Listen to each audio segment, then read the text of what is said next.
Hey there everyone, and welcome back to the Seedbird channel.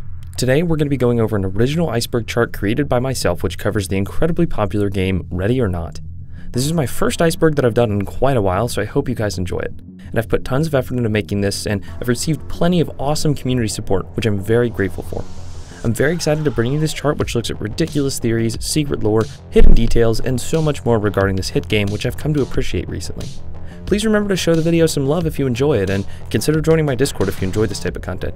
And also subscribe to stay tuned for future uploads and iceberg chart deep dives. Let's begin.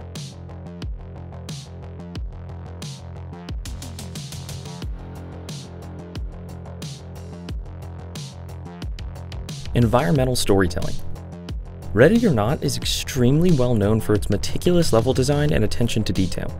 The game's settings are richly populated with intricate and thought-provoking elements that serve as conduits for a terrifying narrative. As you make your way through heart-pounding gunfights in Ready or Not, you encounter a myriad of subtle clues, visual cues, and ambient storytelling devices which can easily be overlooked.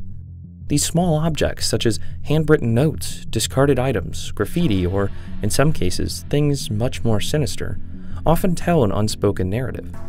These are deliberate intentions to create an interconnected web of stories waiting to be discovered, which the game's developer, Void Interactive, is constantly adding to and changing. Now there's a reason this is the first entry in the iceberg, and that's twofold. First off, the basic understanding of how important searching for clues is and building lore in this game will help frame the rest of our video here today. And secondly, if you know anything about Ready or Not storytelling or lore, you've heard the term environmental storytelling before. It's a pretty well-known thing. I mean, environmental storytelling and Ready or Not just go hand in hand, so I thought I'd start with it now. Anyways, let's move on. Mods. There are a plethora of popular mods for this game. These range from relatively simple but still impressive weapon replacements or replacements for the night vision goggles or other gear. There are even a few mods which call out to SWAT 4, an inspiration for this game, and also the closest thing to a SWAT sim that we had before Ready or Not. These include voice line replacements and some extra maps. Speaking of maps, there are plenty of maps made by community members, some even based off of other games, which are all very impressive.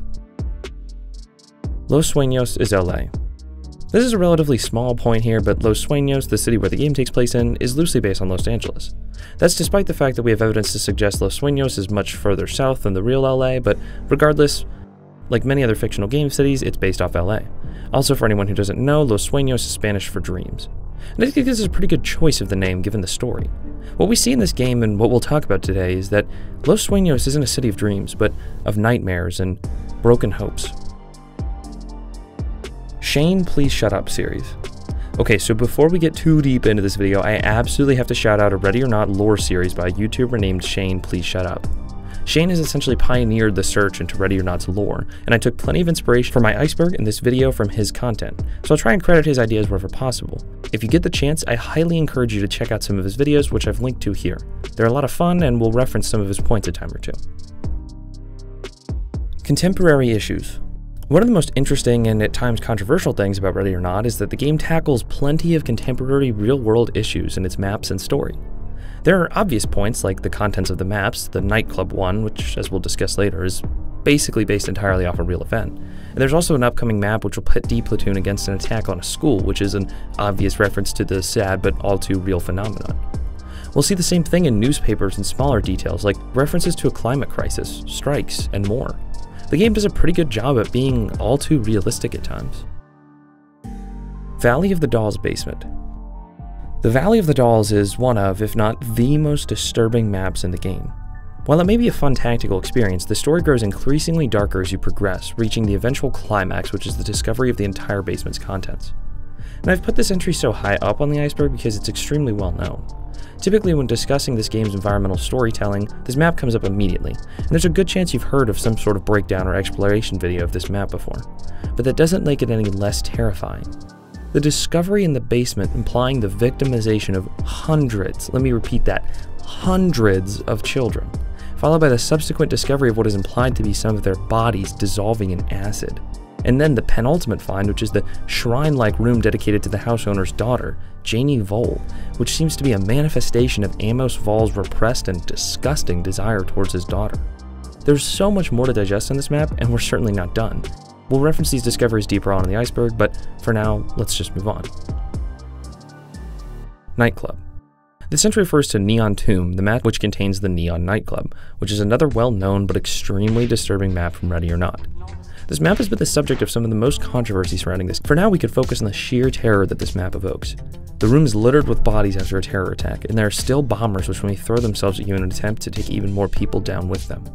On your first playthrough, this map will shock you, but as you familiarize yourself with the setting, that shock doesn't disappear. It's just that intense.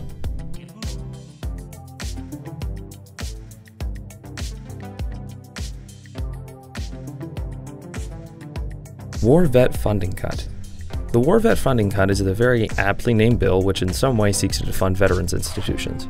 We know that it's being spearheaded by Senator Fremont, and while we don't know all the specifics, we can assume that it reduces pensions, depreciates the availability of veteran health care, or something else along those lines. But this isn't a simple payment adjustment. This is something extremely drastic, as it's enough to push the group known as the Left Behind to attempt to assassinate the California senator who got the bill on the floor. This faction, which we'll talk about later on, is most heavily showcased in the Tides of March map. But there are more details about the War Vet Funding Cut outside of that map, which we see in the form of newspapers and even discarded protest signs. Whatever this bill entails, it was enough to radicalize veterans, and it must have been extremely significant. Hopefully we'll get some more details about it in the future. Rat King. This entry refers to the ongoing garbage collector strike in the city of Los Sueños, where, for an uncertain period of time, but one that is certainly far too long, city sanitation workers have been striking as their employers refuse to increase their wages. Because of this, garbage hasn't been picked up in some time, and in many of the maps you can see piles of junk and garbage bags littering the streets. Now, Californian cities are already covered in garbage, so you can imagine what they'd look like if people actually stopped trying to collect it. But this is an important, intentional detail. It's not just a worker strike. It signifies a trend which we see all over in this game. Those at the top of the city are crushing those working and living inside of it, and everyone suffers. The world is crumbling, covered in garbage, and plainly isn't a good place to live. This is a critical underscore of the analysis we'll have to do in all of these game maps, so it's important to keep it in mind. Publisher drop. This is kind of an interesting tale. So Ready or Not, which is being developed by Void Interactive, did have a publisher at one time, Team 17. As of December of 2021, however, the two groups have split paths. Officially, not much reason was given. Team 17 was very quiet about the whole situation, and Void offered some clarification, but not necessarily an actual explanation. Mere hours after Void confirmed that the game would eventually feature a school attack level, Team 17 announced the split.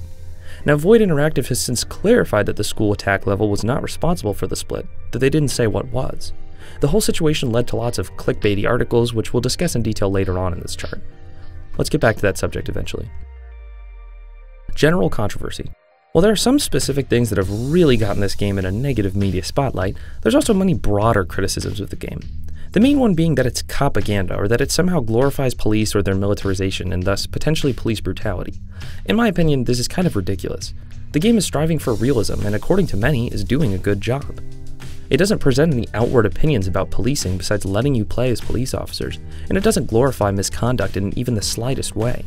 There is some cop media that can be accused of being propaganda, which I mentioned because there's a clear difference between them and Ready or Not.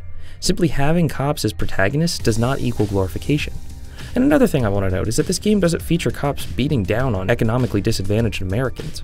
You're fighting biker gangs, domestic terrorists, foreign extremists, Russian mobsters, deep state agents, and human traffickers. These are people that can just be labeled as bad guys. They're not complicated stories, they're villains. But anyways, this has been a big source of controversy. Then, as mentioned, the inclusion of mass attacks and school attacks specifically have drawn much attention to this game, and sometimes they've been handled with, let's just say, differing degrees of sensitivity, but we'll highlight them specifically later on in this iceberg. The USIA. The USIA is a parody of the CIA in Ready or Not, and boy, is it the subject of so many theories and lore for this game. Now, the CIA in real life is an American organization which seeks to promote peace and prosperity for Americans and our allies abroad. Oh, wait. Yeah, so much like the real CIA, the USIA probably does more harm than good, or at least that's what's being implied behind the scenes. The USIA is tied to conspiracies that are frequently showcased throughout the game, many of which stem from the map A Lethal Obsession, which we'll dive further into later. Funny posters. Not all the details in Ready or Not imply sinister things. There's lots of posters in this game that don't reference or build upon anything tragic, but are just goofy, like this reference to a car, a dog, and some more. I thought I'd just highlight some of my favorites here. I cannot believe I'm about to say this on my channel. Feet pics. In the Valley of the Dolls, you can find a vent, I guess? I don't know what to call it. There's a foot picture contest at Janie Vole's birthday party. Now, Amos Vole has a, let's just say, artistic acting career, if you catch my drift, and he's into weird stuff, but asking for feet pics from 18-year-olds and then judging them personally is pretty weird. Of course, we know he's up to much worse stuff as indicated by the basement, but the inclusion of feet pics is pretty funny. It does, however, present one of the most pressing questions that the Ready or Not community has faced thus far. Whose feet are these? Data miners have spent countless hours analyzing the game's files for details or perhaps a higher resolution image. No, I'm just kidding. Nobody's done that, and please don't start doing that. Just let them be, please.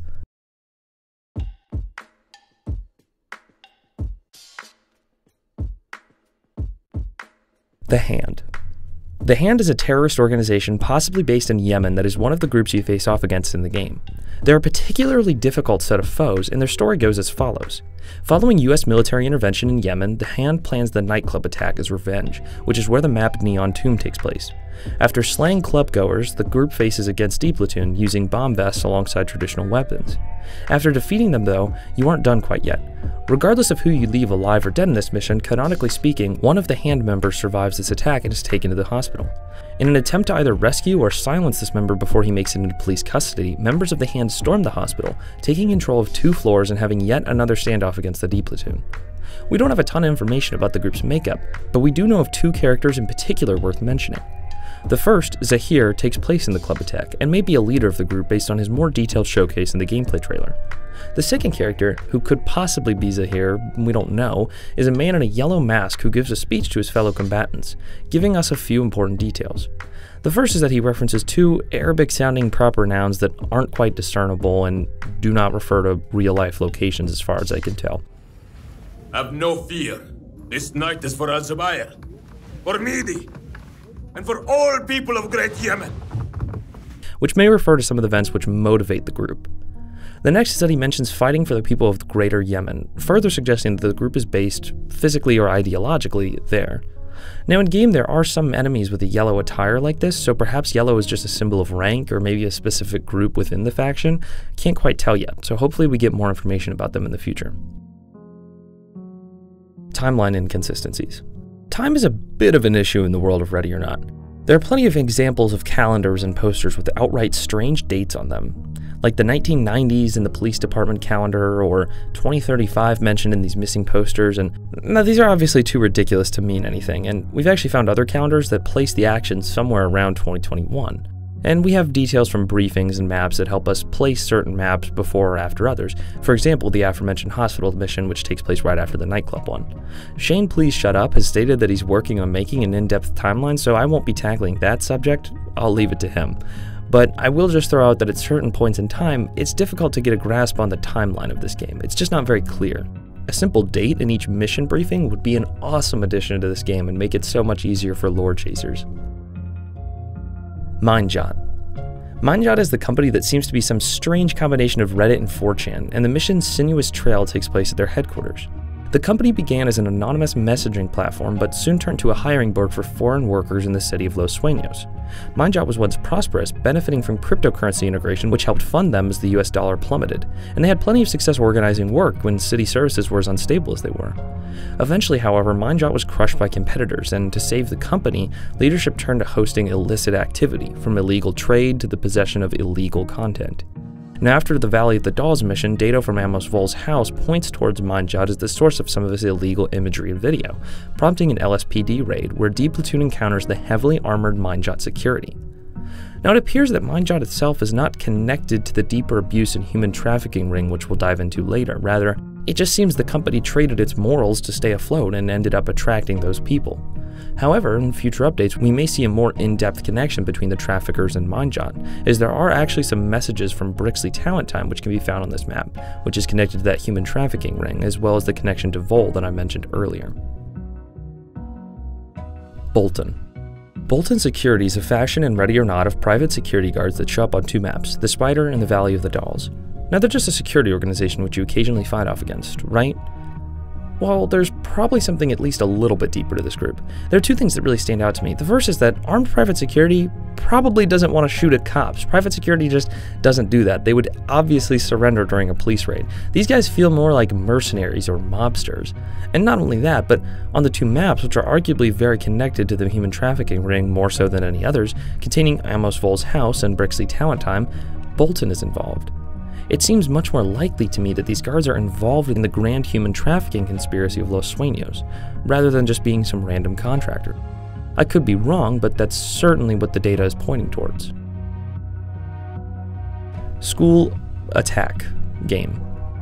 This entry is referring to the dozens of garbage and clickbaity articles that came out in the wake of the announcement, if you could even call it that Ready or Not would eventually sport a level where D Platoon responds to a school attack. Keep in mind, this level is still hypothetical and officially unannounced. It was only confirmed in the sense that a single developer said it was coming eventually. Then the poorly timed publisher split happened, and all of these articles started improperly characterizing Ready or Not as a, quote, school attack game. I'm censoring the word because I don't know if YouTube is comfortable with that, if you haven't noticed, but this game just isn't that. You don't attack a school in this game. We have reason to suspect that you will respond to such an incident eventually, but that's the worst way of phrasing what's going on. Void put out a statement announcing their intentions and covering the subject with proper sensitivity and care while maintaining a realistic depiction. I'll go ahead and read it here. There's no easy way to address this issue without creating strong emotional responses from one group or another, but we will do our best. I would like to say by mentioning a quote from our original company documentation that we've always believed in, continue to believe in, and that has been known to anyone who is engaged in business with our company. Void Interactive has a clear commitment to deliver high-quality, impactful content that other mainstream software developers may shy away from due to cultural conventions and norms. At Void Interactive, we value the voice of our customers and partners, and while this will not dictate our direction, we will allow it to smartly influence what we do. At its core, this game honors the work of dedicated law enforcement officers across the world and in no way intends to glorify cowardly criminal acts. We are dedicated to promoting a level of authenticity and realism in our video game, Ready or Not, that carries with it difficult subject matter. We understand that this requires a certain responsibility to our fans and community, yes, but also to those who have been impacted by traumatic events law enforcement all too often responds to. Rest assured, our aim is to handle all of Ready or Not's content with the level of weight and respect that it warrants. We have recently had to remind certain team members of the required care in discussing this material now and on an ongoing basis. School is not just a part of Ready or Not's story, it's a part of the fabric of thousands of people's stories worldwide. It is the story of those who have died all too soon at the hands of a deranged gunman, the story of family and friends waiting for a phone call that might never come, the story of the first responders who do everything they can only for it to be not enough. It's a look at the uncomfortable reality that has become all too common, and we hope that we can play some small part in honoring those who have been impacted by the real-world tragedies with a portrayal that does not trivialize their experiences. We will continue to follow our vision, we will continue to listen, and we will continue to work every day on Ready or Not. Thank you. At the end of the day, sensitive things can be depicted with respect, and that's important, but Ready or Not hasn't even been given the chance to do it yet before being judged and slandered through the mud. I just hope they can pull off such a thing with some degree of taste and respect and can overcome all this bad press. Swatting references.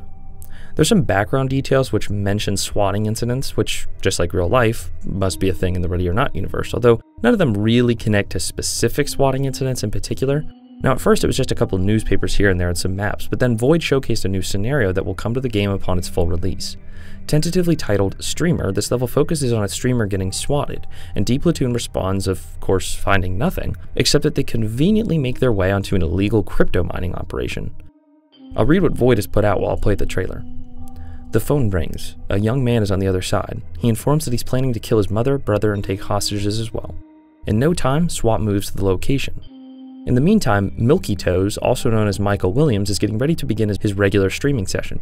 However, he's unaware that one of his fans has just made a prank call to the police station. While Milky Toes yells at his mother to get out of the frame, the SWAT team arrives, only to be welcomed not by Michael, but his illegal Bitcoin farm. Oh, poor Michael. You won't be able to continue your streams from prison. Drought. Another background detail revealed through some of the posters is that Los Sueños is experiencing yet another problem, a drought. Not only is this a pretty timely commentary on climate change, but it also serves as a reminder that the citizens of Los Sueños are dying from 1,000 cuts. Droughts are obviously increasing water bills and naturally are accompanied by periods of high heat, which can just make life miserable. It's another example of how this city is just turning into a nightmare in real life, and the citizens are growing more and more disgruntled. Mariposa Lily. The Mariposa Lily organization is one of the most perplexing and honestly outright creepy factions in Ready or Not. Essentially a paramilitary group, much of the data we have from them comes from old trailers like this one I'm playing right now. Originally, the MLO served as a group that would fight D Platoon in the cut PvP mode, which we'll talk about later. So while you can't play as the MLO right now and rarely see them, you can find tons of references to them on A Lethal Obsession. But what are they? They look like some cult walking around the American flag in a dimly lit room like zombies. Well, it's likely there's something crazy going on with them, much bigger than what would happen with a normal paramilitary faction. We know that they bear some connection to USAA experiments based on what we see in A Lethal Obsession, suggesting that they may have something to do with the LSD-related treatments that started all the way back in the 70s. As we'll talk about later on, they may even have a connection to the goal of creating uncorruptible law enforcement, which we also don't have an understanding of yet. We'll theorize about them a little bit later on, but for now, make sure to keep your eyes out for any lore about this group. And while we don't have PvP, I want to make it clear that to my knowledge, the group is still canon. There are references to them that I've mentioned, so obviously there's a chance they may come up again in a future level. Russians. Russians are an unspecified faction that show up in the car dealership and the port, where we can find references to the grand human trafficking operation. We know these maps are connected, but what we really don't know is what the Russians have to do with it. It appears that the Russians don't represent the grand conspiracy organization in the world of Ready or Not, rather they're just some local mob that happens to have some influence in Los Sueños, but not a ton. It seems likely to me that the human traffickers work with them as a local contractor of sorts, shuttling women through their port, but we don't know much else besides that. Left Behind. As we talked about earlier, the Left Behind are an organization made of disgruntled veterans that are taking matters into their own hands. Right off the bat, when we play the map Tides of March, we can see that we aren't dealing with just crazy people. We see a man's prosthetic leg, signifying what he lost serving our country overseas. After getting repeatedly neglected by the government and witnessing the vet funding cut bill develop, these men armed themselves in an attempt to get rid of Senator Fremont. While what they're doing is wrong, you can't help but feel a little bad for them. These aren't men fighting to traffic women or hurt innocent people. They're fighting for their livelihoods. They're at their breaking point, and they're using violence as a last resort after years of futile struggling, only to likely be yet again thrown under the bus by their country. They're an interesting group, and I hope we get to learn more about them soon. Caffeine High. This is an insane entry with huge lore implications. If you go to the vending machine outside of the briefing room, you're able to get a cup of coffee.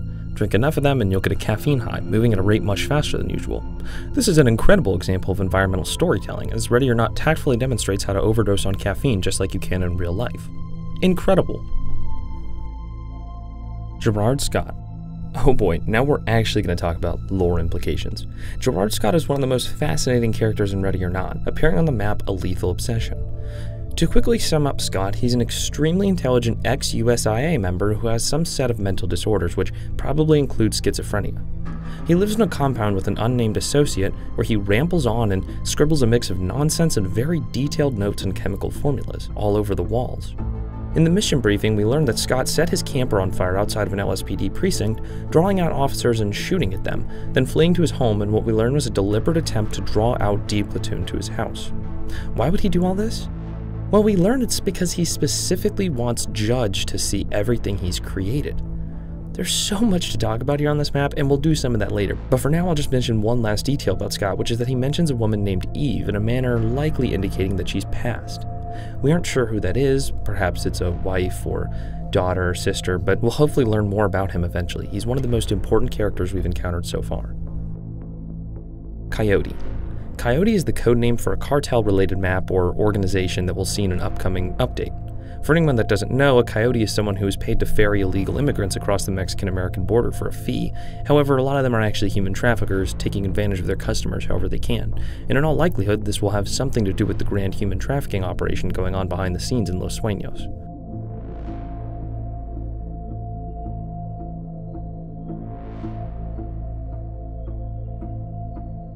Greater Easter Egg. The Greater Easter Egg was active on April Fools of last year, where you could basically call a subject named Greater in the police station, and upon doing so, all the text in the game would change to read Greater.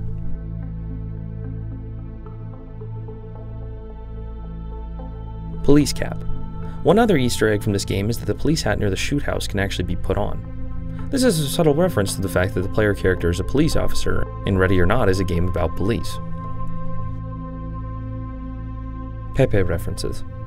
There are two since removed references to the Pepe meme in Ready or Not, the first being a set of red pills that have been consumed and thrown away, and the second being another piece of garbage that says, "Feels good man," a common saying associated with the meme.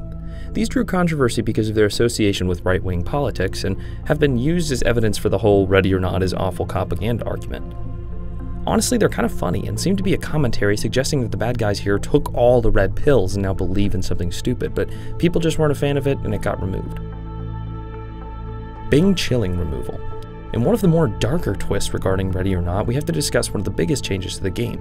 In one build, the famous Bing chilling audio would be featured when AIs bugged out. Then VO, then activity fail, you get Bing chilling. Bing chilling. Bing chilling. Bing chilling. I cannot wait for Kotaku to shit their pants about this one. This was a fun little Easter egg that you really shouldn't have heard, so it was more of a debugging thing and less of an Easter egg, but somehow players found out about it, and Chinese players on Steam started freaking out and doing a review bombing campaign. Now, normally Void would probably take a stance against people who try to get stuff removed from the game, but it just wasn't a battle worth fighting, so they removed the audio clip. That was probably a smart decision on their part. Miss Vole. Miss Vole, the wife of Amos Vole, is another actress who can be found in the Valley of the Dolls map. She's somewhat unique for her voice lines and the fact that she can beat the absolute snot out of you. There's no way this girl isn't on roids or something. Talk about environmental storytelling. Mindjot Monkey. One of the employees in the Mindjot HQ shows these really strange monkey or Neanderthal looking things on it. I have no idea why this asset was used, as I'm sure there are normal corporate pictures that they could have pulled to use here. It's quite strange. Was this perhaps costume day? Or in the universe of Ready or Not, are there monkey-human hybrids or Neanderthals living among us? Who knows? Anal staircase. You've heard of a regular staircase, but what about an anal staircase? This is an iconic meme that I couldn't leave out because clearly anal staircase is a reference to the deep state conspiracies in this Iceberg that we're going to talk about later on, and it's just incredibly important for the lore of this game, and I'm going to have to I'm actually going to do like a 30-minute video specifically on what the anal staircase is later on, so stay tuned for that. Make sure to subscribe if you like this video so you can catch that eventually. Unimplemented missions. There are some missions that we're currently aware of existing and are coming, but they're in different stages of development. There's the school, streamer, and coyote maps that we've discussed earlier to start, but then there's two others which we know a little bit less about. The first is Crystal and Lead, which has appeared in the game previously as a sort of test map, but isn't in the game as of the Atom update. There's another pseudo test map in the same boat called Hotel Rooms, which we also can't play now, but maybe we can in the future. Bucharest. Jumping back to the Valley of the Dolls map, we see a package addressed to a location in Bucharest, which likely contains explicit and illegal material. Now, Bucharest in Romania is a hub for human trafficking. Often people are trafficked to Romania and are forced to work or forced to do other illegal things that I won't talk about here. In fact, I believe it's the most common destination for trafficked victims in Europe. This package to Bucharest likely contains explicit material, but it does point towards the human trafficking ring in Los Sueños being part of a much larger globalized operation. Perhaps that's the source of the group, or in all likelihood they have some sort of destination or subgroup working there. Pulse nightclub anniversary. So up to this point, I've sort of taken a stance supporting Void for the way they've covered sensitive subjects, and I think they've done it pretty well. That was except for one slight detail, which is the fact that they announced the nightclub map, originally called Prism Nightclub before a copyright strike was issued, on the anniversary of the Pulse nightclub shooting, which the map is undoubtedly based on. The real Pulse nightclub shooting took place in the United States when an Islamic extremist, angered at American involvement in the Middle East, shot up a nightclub. Sound familiar? There are obvious similarities, and the announcement on the same day it happened is way too specific to be a coincidence. Now remember that trademark infringement I mentioned earlier? It actually caused the game to get pulled from Steam for a couple of days, leading to many more clickbaity arguments suggested it had to do with that announcement, which I'll talk about in depth later. But in my opinion, this is just an example of awful negligence at best, or a disrespectful attempt at getting attention at worst. This was just ridiculous. I don't know how they could have made this mistake. I hate minorities. So we've talked about people who just have it out against this game and Void Interactive and want to peg them as some sort of awful group defending cops. Well, a good example of this was when someone modded in a line of code to the files with the text, "I hate minorities," and then shared the image, trying to pass it off as real. When the community responded to the image, Void clarified and proved over Discord that the said line of code has never existed in any version of the game, and had to have been added by a modder who just wanted to drum up more bad press for Ready or Not. Smile Room. The Smile Room is an extremely sinister location in Ready or Not. Located on the spider map, we get a better understanding of some of the details behind the human trafficking influence in Los Sueños. Based on the pictures we find in here, it looks like this is where children are photographed. We could put together from context clues and messages to Amos Foal found on the computer that Brixley Talent Time markets themselves as an opportunity for kids to become actors in a very low-income community, offering money to parents for their kids' time. They're then photographed and sent to Vol for approval before they may or may not become victims of trafficking. It's insanely creepy and disgusting how it's presented, truly shocking you on your first few playthroughs. Tech Revolution. There's a magazine you can find on one of the maps that points to the upcoming tech revolution, making suggestions to augmented humans and brain implants. Now these of course could just be grand speculation. I mean, this is the kind of thing you see on magazine covers all the time in real life anyways, but what if it isn't? What if we're observing the stages of an America where brain implants are becoming increasingly available? What might they do? How are they tested? Do they have anything to do with the USAA's research into mind control? Who knows? It's probably nothing, but it would be quite interesting if there were more mentions of this in the future. Magic keycards. Okay, these magic keycards aren't really magic. There's just a floating keycard that you can find in the Mind Job building. I think it's interesting because they can be interacted with, but to my knowledge, the floating keycard doesn't have any use besides the other keycards which can open some doors. Maybe they'll fix it in the future, maybe not, I don't know. I tend to believe it's magic. Old menu content. So at one point there was an alternate menu and strategy selector kind of thing that was active before missions, though it's since been scrapped. Interestingly, it featured character bios for all of D Platoon. Most of them are pretty normal if I'm being honest. They're just background details for cops, but there's one strange detail in particular. Judge's bio reads, Judge, real name, unknown. Years of service, unknown. Date of birth, unknown. A recent transfer from out of state, Judge is the relatively quiet, unassuming leader of Metro PD's entry team. Though little is known about his background or life outside of work, he maintains a professional demeanor. Okay, really? His date of birth and real name is unknown? This bio is just strange. It's obviously unrealistic that a police department wouldn't run basic information checks on new employees or transfers, but I don't want to get too far into this right now. I'll theorize on this point later in a deeper entry.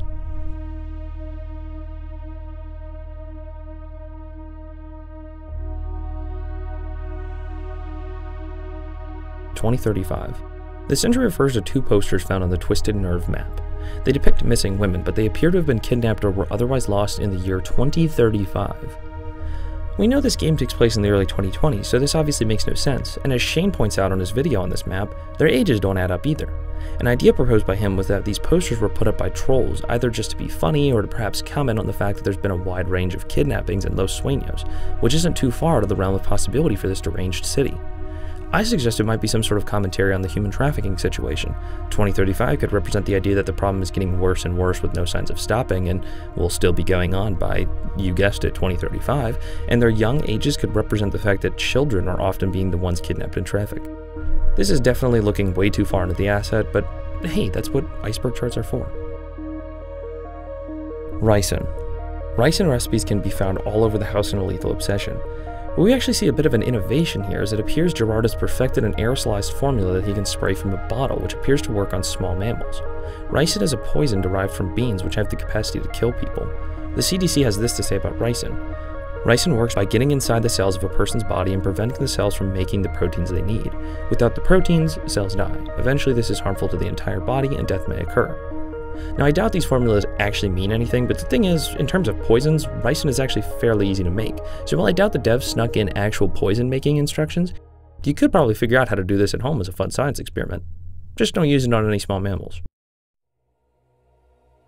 Captain Love Story. In the Ides of March map, we can find some apartment buildings, including one where we're able to piece together the story of a husband and wife's messy divorce, and her finding a lover in one of the neighbors, who's a well-decorated Navy captain. We can find them writing notes to each other, and we also see this note which suggests that the husband hasn't taken too kindly to the captain coming over and visiting his wife. Though the husband is sleeping on the couch, so I guess he really doesn't have a say in what's going on. Steam removal.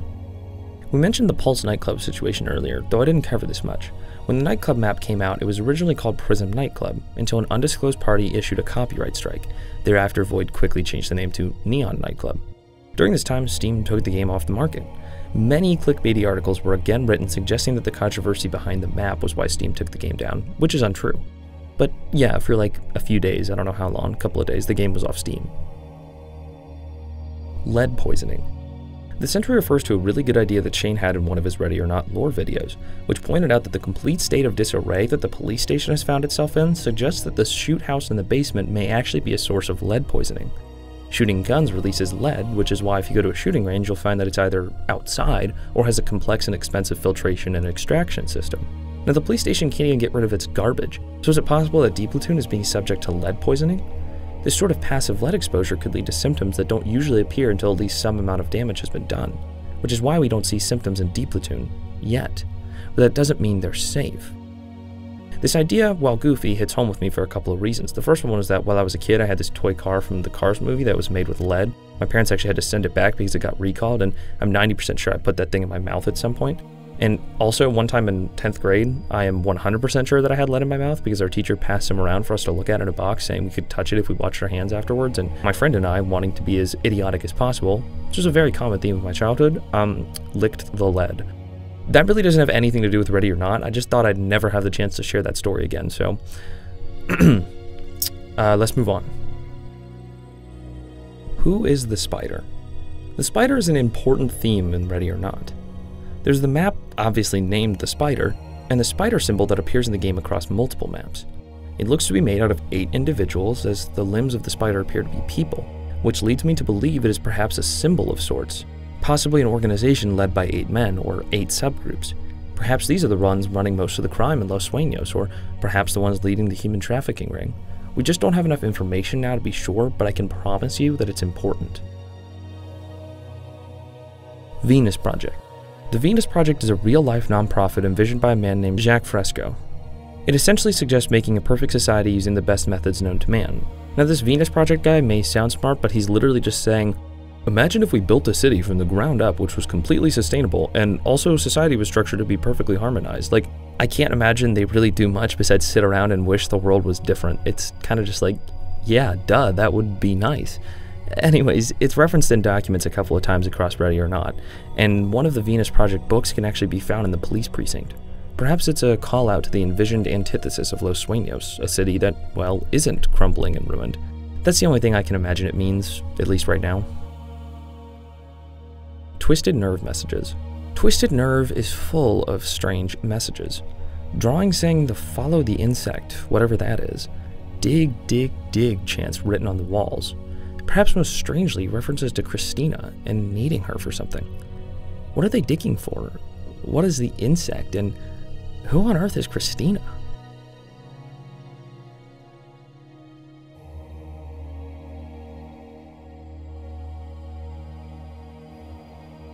Satanic orbital fluid extraction. Satanic orbital fluid extraction is another note written on the walls of Scott's home. Now, this does appear to be an S-tier schizo post, and honestly, too outlandish to be true or mean anything, but what if Scott is basing this off something he saw during his time in the USIA? Maybe he's just gone into thinking it's satanic, when in reality it's a sinister form of experimentation on people. Saigon/Vietnam War 1. Okay, this is a big topic, mainly having to do with an asset involving the name Francisco Laguna, which is covered in some of Shane's videos. Essentially, there's a plaque which has been nearly confirmed to be a generic reused asset, labeling a Mr. Francisco Laguna as some sort of head of Saigon operations. As you may know, after the Vietnam War, Saigon was renamed to Ho Chi Minh City, though it's still occasionally and popularly referred to as Saigon. On the outlandish chance that this asset was picked intentionally, it could potentially signal that Saigon is still the capital of Vietnam, which would in turn signal that perhaps the United States and the South Vietnamese won the Vietnam War. What would that actually signify for the world? Well, we can't say, but we could speculate. The Cold War probably would have ended sooner, which would have made the version of MKUltra experiments conducted by the USA slightly different from how they happened in real life. America wouldn't have entered Cambodia, and they could have possibly entered a conflict with China. The point is, while we have no idea what that would mean, geopolitics would be entirely different, which could explain why the world of Los Sueños is so different and terrible compared to America today. They're dealing with different problems and situations than we ever did. NDA edition contents. At an early stage of Ready or Not's development, those who purchased the Supporter Edition were able to play a pre-alpha build of the game, provided that they agreed to a non-disclosure agreement. They also got access to the development Discord. Now, I was actually contacted by someone who got to play this edition of the game, and while they'll remain unnamed, they had a lot to say, in particular some negative things. This is what they told me. Early access versions of the game turned out to be several incomplete maps, complete blockouts, no suspects or AI pathing in all of them. Only map was the old version of Hotel, and even the suspect AI couldn't move, so it was just fighting sentry turrets. The state of the game remained this way, with no updates whatsoever until the game was released to the public. Supporter Edition never got updated, and users who bought Supporter Edition for the game access kinda got scammed because Void is lazy and doesn't push updates for their game. Now going further, my contact mentioned that besides this controversy, there wasn't really anything interesting about this build of the game. He concluded by saying, "I just like taking any opportunity I can get to talk about how Void stole $120 from me by saying they'd provide an updated product, but all we got was half-baked garbage for over a year until Supporter Edition became obsolete from the Steam release." Aliens. In a game where we have deep state conspiracies and mind control and yada yada whatever else, are aliens really out of the question? There are two main references to UFOs that caught my attention. The first is that in the main menu you could see a helicopter pass by that doesn't quite look like a helicopter or a plane. It's kind of shaped like something entirely different.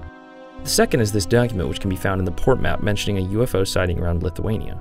Now, we know this game loves to use papers and pictures which might just be random assets from other games, but if this was an intentional inclusion, it could be really interesting foreshadowing at some potential alien content in the future, perhaps dealing with the USIA. Sepulchre/Carcosa. So this is quite an interesting entry that I won't go super in-depth into because I think I want to make an entire entry on this ARG itself. But essentially, during the marketing phase of this game, Void Interactive put out an ARG once called Carcosa, now called Sepulchre. They're kind of the same thing, kind of two different things. And they're a very interesting and in-depth story that I could talk about for quite a while, but if I did here, I would just get carried away. I will reference a giant Google Doc that I'll have linked in the description, which was created by a user named LoafCat8279. And I'll read a little bit of the introduction from this document. If you want to look through it on your own, I suggest you do because it really explains what's going on here, and how this ARG connects to the MLO. The name of this ARG was assumed by the creation of the ARG channel being titled The Sepulchre. A definition for the word sepulchre can be found here. Additionally, the channel description may be of interest. We hail you, born of rust. We bury you, lost to us. Despite no member of Void Interactive confirming that these two ARGs are linked, evidence thus far practically confirms that some components of the Carcosa ARG are still relevant. Further, when I asked Gwyn about this directly, they responded, "Nothing is ever lost, only mulched." I could keep going through all this, but it has to do with all sorts of ciphers and really interesting stuff that I think you should check out on your own. If you're interested in this topic though, let me know in the comments and I'll revisit this in its own video. Judges passed and removed content. A little earlier, I talked about some of the scrapped menu content and mentioned strange details about Judge. I want to go back to that a little bit and try and extrapolate what that might actually signify. What police department wouldn't secure basic background information about a candidate like their name and birthday? And the way the bio is written doesn't make it seem like a placeholder or like that information is actually missing or an inside joke from the devs. It's written to be serious, as unrealistic as it may be. So Judge is quiet, keeps to himself, and is a lethal killing machine. Nice combo. And he's also a transfer from a department, so he's just new and mysterious all around. That's a pretty big career move to make for a guy who doesn't seem to have many connections and keeps to himself. Now, I think someone put Judge here. Perhaps even the USIA. Why do I think that? Well, we know there's something weird going on with him, based on the Lethal Obsession map. Whatever that might be, I can't say, but we also know that the USIA is doing a bunch of experiments on people, and may even be involved in creating incorruptible law enforcement. I have a little bit more to say on this topic in another entry, so please stay tuned.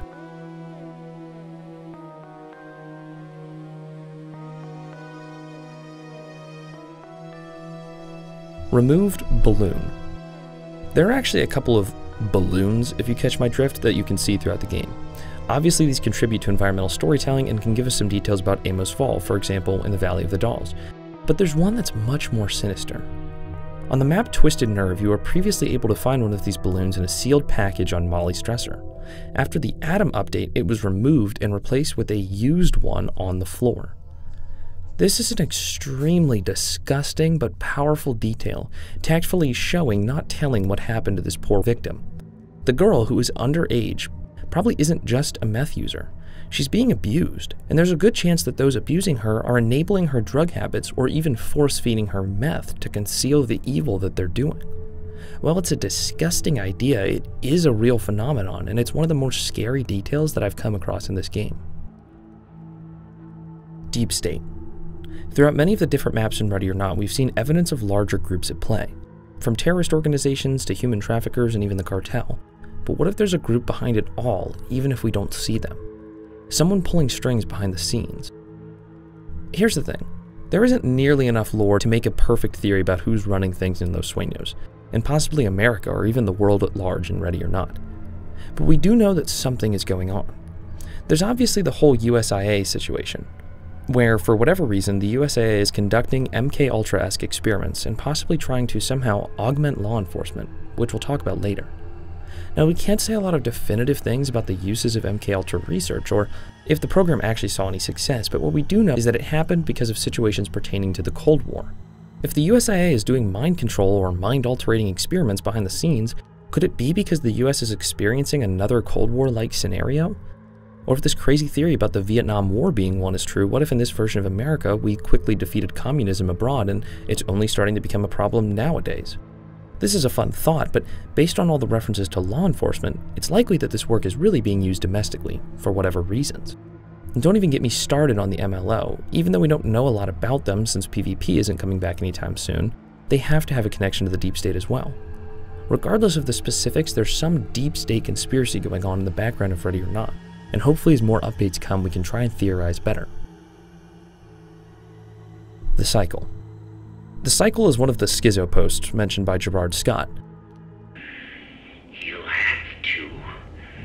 It has to be him. I've seen his training, his methods. I know what kind of man he is. Part of the cycle, just like me. But curiously, he mentions that both him and Judge are stuck in it. What on earth does that mean? Well, we know Judge has a mysterious backstory, and I'd like to now bring up the possibility that he's an ex-USIA member, or perhaps has some connection to them. Maybe the USIA were the ones who put him in the LSPD. Could it be that both him and Scott were in the USIA together? Or were they perhaps experimented on at one point? Maybe Scott knows that the USIA keeps tabs on him because of his employment there, and he knows that Judge was part of the uncorruptible law enforcement experiment, which we'll talk about soon, and therefore knows that the USIA are watching him as well. Perhaps USI surveillance is this cycle, and that's why he wants to draw D Platoon out, to warn Judge that he's being watched. He knows that Judge's mental health is a little bit better than his own, and also that Judge is a lethal killing machine, so maybe he knows that something needs to be done about the USIA, but that Judge is the only one who can do it. We can't really say anything definitive about this, but it's fun to speculate on. Time travel. As we approach the end of my Iceberg, the ideas are going to start to get more Gerard Scottish. We know there's all sorts of time inconsistencies and weird calendars coming up in Ready or Not. What if these are references to a time travel program? What if the USIA developed some sort of time travel or projection, perhaps letting some test experiments live in Los Sueños, provided that they submit to supervision? Maybe these guys brought back some souvenirs explaining the odd calendars. Okay, I'm kind of joking on this one. It's too much of a stretch to even call it a stretch. I just found it funny. However, there is a time-traveling marsupial cartoon in the Smile Room, so naturally time travel is confirmed in this universe. Godhead Complex. The Godhead Complex is something mentioned in the ramblings of Scott's madness in his compound, but what on earth could it possibly mean? Well, in psychology, a Godhead Complex is basically a crazy level of egotism, a belief that you're superior to all others around you and above them. When Scott mentions the USIA Godhead Complex, he could be referencing their ability to operate above the law, criticizing their desire to bend others to their will and perform illegal experiments. That seems like the most likely explanation, but what if it's an actual place, like a compound or a physical complex? We can't answer that question yet, but with more USIA details hopefully on the way, we will eventually. Purgatory. This is a theory that I'm stealing from a Redditor, but I'll explain upon it a bit. Let's look at the atmosphere of Ready or Not. The world is literally crumbling, and parts of it are just unrealistic. The voice lines are awkward. It seems like people talk to you the way they talk to you in dreams. And what about the trailers and media and random presentations of the game that we've seen? They feel dreamlike. Dead silent transitions in the back of a SWAT van. Carcosa and the themes of that story, which involve a purgatory-like city only remembered through dreams and flashbacks. And then there's the fact that you're always successful against impossible odds, with a SWAT team honestly too small to handle the amount of action you're getting. You always walk away a hero. You're not crushing poor people, you're going against villains that traffic humans or commit terror attacks. It's almost as if it's all just a dream. A police officer in a coma, or perhaps one who died on duty and is in some sort of purgatory, replaying mission after mission and stalling in this limbo until he changes something or does something right and can pass on to the next stage. It's an interesting thought, probably not true at all. Brain implant test subjects. We have that image referencing a brain implant that I talked about earlier. Naturally, there would have to be some sort of test trial of this if it were to actually come to fruition.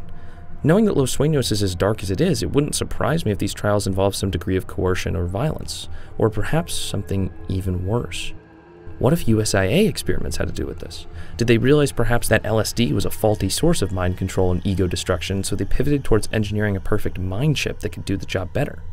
Why would they want to do that? Well, my friends, that question bleeds straight into the next and most interesting entry on my iceberg. Incorruptible law enforcement. What on earth is the uncorruptible law enforcement that Scott rambles about?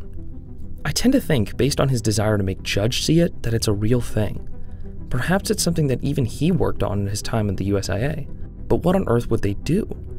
Well, incorruptible law enforcement would naturally be, well, uncorruptible, making them extremely effective, but if they were completely subservient, perhaps subservient to the USIA, they would be an extremely effective hit squad, operating fearlessly and without any moral qualms. Now let's dig even deeper.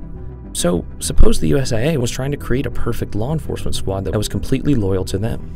Maybe they started it in the 70s as an offshoot of their MK Ultra program and started working with LSD. Maybe they had a bit of effectiveness. Maybe they were able to make a military or law enforcement group that was mentally dulled, acting almost like zombies which follow commands but can still fight effectively, nearly worshipping the flag and government.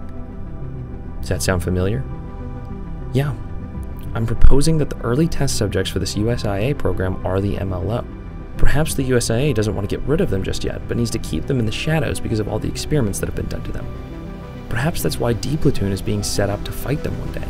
Perhaps D Platoon or Judge will get too close to the USIA, and the MLO will go after them. Now where does this leave Judge? Well, what if the USIA first developed brain chips for sleeper agents, then leaked them to corporations somehow to get them into the public's eye to raise money or otherwise diminish American society? What if Judge is one of those sleeper agents? It explains how he somehow made it into a prestigious law enforcement position with no solid background. The USIA made it happen. It would explain his dull personality. Maybe, just maybe, Gerard Scott knows about this and wants Judge to find the truth for himself so he can perhaps do something about it before the USIA does something to him. Eve is Janie's mother. Okay, this is an extremely outlandish and ridiculous theory, but we're at the bottom of the iceberg, so that's exactly what we're going to do. Now on the map A Lethal Obsession, we hear some audio of Gerard Scott referencing Eve. Let's listen to that dialogue. I'm sorry, Eve. I did my best. It's my fault that you're gone. My fault for not doing enough. Every night I dream. I dream that I had done things differently. That I had gone instead of you. I tried everything. You know I have. It has to be this way. So they remember. So they know. Whatever happens. I hope you can forgive me. You won't be forgotten. I promise. I'll see you soon. Now, while this text could mean anything, it heavily appears as if he's reminiscing on a dead woman, likely his wife or maybe his sister. Now, this could just be another detail to underscore Scott's torment and mental health degradation, but what if it's supposed to be an even deeper reference? Well, there's only one other woman in the game that we know of who probably died from cancer, and that's Janie Voll's mother.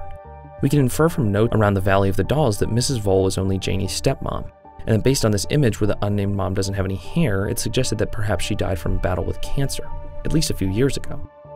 What if this woman is Eve? What if she's the sister of Scott, or better yet, his lover? What if the reason Janie Voll is so different from her father is because he really isn't her father at all? This is absolutely a stretch, but it's peculiar that the lines about Eve even exist in the first place, so it's a fun thought. PvP. To conclude this iceberg, we have the fabled PvP mode, which is probably never coming, ever. There was, at a very early point in this game's development, a playable PvP mode, but it was so bug-ridden that Void just took it out to focus on the single-player experience. Now this stings for a few reasons. Obviously the PvP mode would be fun, and in all likelihood that won't ever come, or won't come for a few years. But also the PvP mode would pit D-Platoon against the MLO, meaning without more PvP content we probably won't learn anything else about them for a minute, which I for one am looking forward to. I don't expect PvP content in the future, but if it comes I will be excited to try it. Okay everyone, thanks for sticking to the end of my iceberg. I really hope you enjoyed this video and perhaps learned a thing or two about this game's rich lore. If you're interested in iceberg charts, horror content, and more, or perhaps even some more Ready or Not content, consider subscribing to my small channel. It really helps me out. And if you want to be a part of the community, consider joining my Discord, the link to which is in the description of this video. Thank you again for being such an amazing audience, and have a wonderful night.